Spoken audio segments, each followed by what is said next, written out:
जय हिंद। हम सब सिर्फ प्री एग्जाम पर ही लगे रहते हैं, उसकी तैयारी में। लेकिन मेंस एग्जाम पर हमारा फोकस नहीं होता। वजह उसकी कई सारे हैं कि मेंस एग्जाम में आंसर राइटिंग जब हम करने बैठते हैं तो हमारे हाथ पैर फूल जाते हैं कि आंसर में लिखें क्या। प्रश्न को पढ़ने के बाद ये नहीं समझ में आता कि कौन इसमें कितने पक्ष छुपे हुए हैं। ठीक है, इंट्रो कितने शब्दों में होना चाहिए, इंट्रो के बाद जो मेन बॉडी शुरू होगी वहां पर जब दूसरा पैरा शुरू कर रहे हैं तो शुरू के कितने स्थानों को छोड़ें, या बिंदुवार क्रम में लिखें, या पैराग्राफ को विश्लेषण को आधार बना करके पूरा आंसर लिखें। इतना कंफ्यूजन होता है बच्चों में कि पूछे ना। मैं अब तक 2 लाख के करीब आंसर चेक कर चुका हूँ। टॉपर्स की भी कॉपियां हैं, फाउंडेशन बैच की भी कॉपियां हैं। तो मैंने देखा है कि कई सारे ऐसे अभ्यर्थी हैं जो लिखना शुरू करेंगे और 2 पेज तक लिखते रहेंगे और लास्ट में जाकर के उनका आंसर खत्म होता है।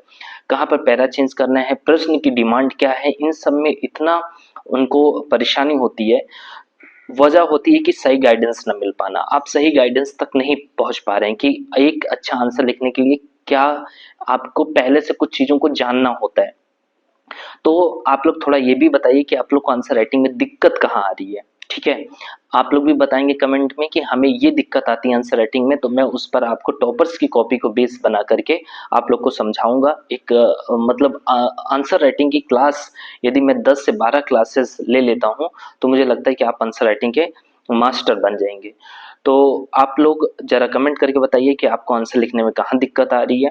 ठीक है, लेखन शैली कैसी होनी चाहिए, है ना। बहुत लोगों को डाउट होता है कि लेखन शैली कैसी रखें, एक आंसर लिखने के लिए लेखन शैली कैसी होनी चाहिए, इसको लेकर के डाउट रहता है। प्रेजेंटेशन को लेकर के है ना। और जो कंक्लूजन है, जो इंट्रो है, वो कितने शब्दों में हो और कैसे लिखा जाना चाहिए, क्या उसमें लिखें कि उसकी वैल्यू बढ़ जाए। मेन बॉडी में मेन बॉडी को कैसे लिखें, मेन बॉडी में जो छिपे हुए पक्ष हैं प्रश्न में उनको यहाँ पर डिलीवर कैसे करें मेन बॉडी में।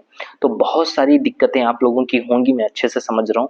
जब तक आप कमेंट नहीं करेंगे और जुड़ेंगे नहीं तब तक इस पर आगे चर्चा कर पाना थोड़ा पॉसिबल कम है। तो आप लोग कमेंट करिए, सब्सक्राइब करिए, लाइक करिए और शेयर करिए और बताइए आप लोग को समस्या कहाँ आ रही है। मैं आप लोग को बताऊंगा, क्योंकि मैं अब तक कई सारे टॉपर्स ऐसे हैं जो मुझसे जुड़े हुए हैं, जिनकी मैंने कॉपियां चेक की हैं, उनको अच्छा गाइड किया है। बहुत सारे फाउंडेशन बैच की भी कॉपियां चेक की हैं, बड़े बड़े इंस्टीट्यूट में मैंने काम किया है। तो बहुत सारा अनुभव जो मेरे पास है वो सब मैं आप सबसे शेयर करूंगा। आप लोग बस बताइए आप लोग को दिक्कत कहाँ आ रही है। जय हिंद।